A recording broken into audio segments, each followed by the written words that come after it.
न हारना जरूरी है न जीतना जरूरी है। अरे ये जीवन का खेल है, इसे खेलना जरूरी है।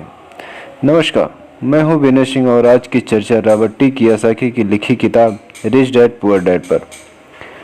रॉबर्ट टी कियोसाकी कहते हैं कि पैसे कमाना भी एक खेल है। अगर आप इसे खेल की तरह एंजॉय करेंगे तो आप और ज़्यादा रिच होते जाएंगे। हर हफ्ते वे निवेश करते हैं और कभी हारते हैं तो कभी जीतते हैं।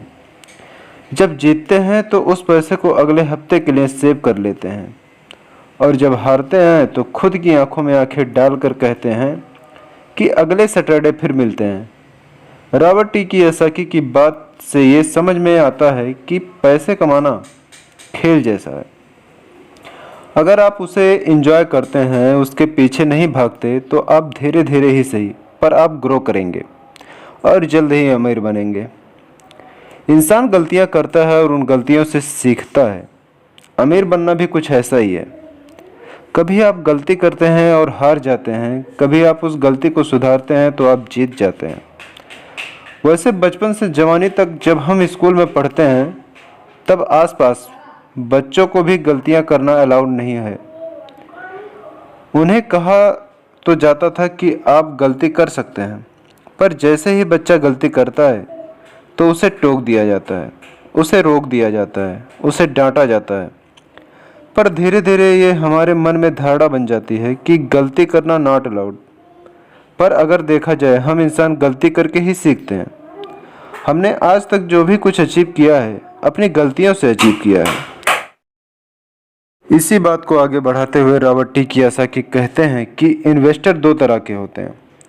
पहले वो जो नॉर्मल इन्वेस्टर होते हैं, फ़ोन करते हैं, जो एक पैकेज में निवेश करते हैं, रिटेल आउटलेट में फ़ोन करते हैं, जैसे एक रियल एस्टेट कंपनी या स्टॉक ब्रोकर या फाइनेंशियल प्लानर को, और फिर वो जो कुछ छोटा छोटा खरीद लेते हैं।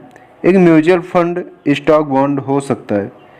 यह निवेश का एक अच्छा और साफ सुथरा तरीका है और आसान भी है। यह उसी तरह की खरीदारी हो गई जिस तरह से कस्टमर कंप्यूटर स्टोर में जाकर सेल पर रखे कंप्यूटर को खरीद लेता है। वहीं दूसरी तरह के जो इन्वेस्टर होते हैं, वो अपने इन्वेस्टमेंट को बनाते हैं। वो किसी दूसरे से नहीं खरीदते, वो अपना इन्वेस्टमेंट खुद बनाते हैं। इस तरह के इन्वेस्टर आमतौर पर अपने सौदों को असेंबल करते हैं। जिस तरह कंप्यूटर इंजीनियर कंप्यूटर पार्ट्स को असेंबल करते हैं, वो अलग अलग जगहों से सस्ते पार्ट लाते हैं और उन पार्ट्स को एक पूरा कंप्यूटर असेंबल करते हैं, जो कि उन्हें बहुत सस्ता पड़ता है और उन्हें महंगे दामों पर बेच देते हैं। ठीक उसी तरह जो दूसरा निवेशक है, वो आर्थिक अवसरों के पुर्जों को अच्छी तरह से ऑब्जर्व करता है। ठीक इसी तरह से जो दूसरा इन्वेस्टर है, वो समय को पहचानता है और मौके की नज़ाकत को देखते हुए, अपने कॉमर्शियल फ़ायदों को देखते हुए चीज़ों को इस्तेमाल करता है। और जो दूसरे किस्म का इन्वेस्टर है, सच में वही प्रोफेशनल इन्वेस्टर होता है। अमीर बनने की राह में, रिच बनने की राह में ये जानना बहुत ज़रूरी है कि किस समय पर क्या एक्शन लिया जाए जिससे आपकी किस्मत बदल जाए और आपको नुकसान भी ना हो।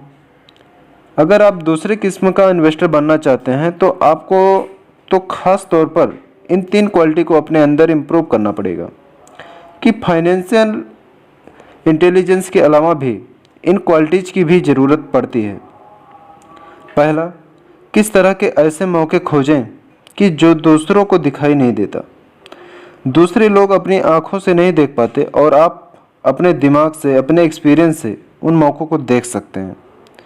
एग्जाम्पल के लिए रॉबर्ट टी कियोसाकी के एक दोस्त ने एक पुराना घर खरीदा जो दिखने में बुरा था। हर एक को हैरत थी कि उसने इसे खरीद क्यों लिया, पर दूसरे जो नहीं देख पाए वही उनके दोस्त ने देख लिया था, और वो था घर के साथ 4 खाली ज़मीन के टुकड़े।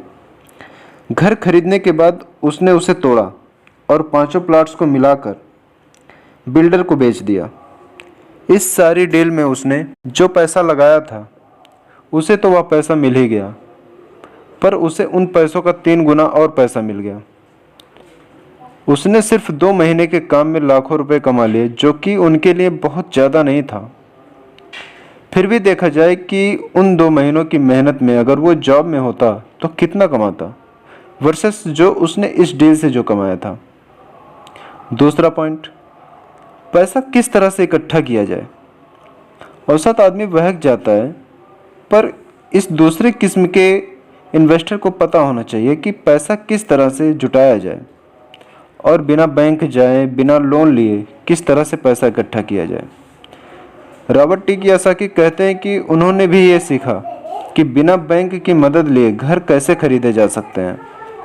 घर खरीदना बहुत इम्पोर्टेंट नहीं है, पर पैसा इकट्ठा करना बहुत इम्पोर्टेंट है और बहुत ही रेयर आर्ट है।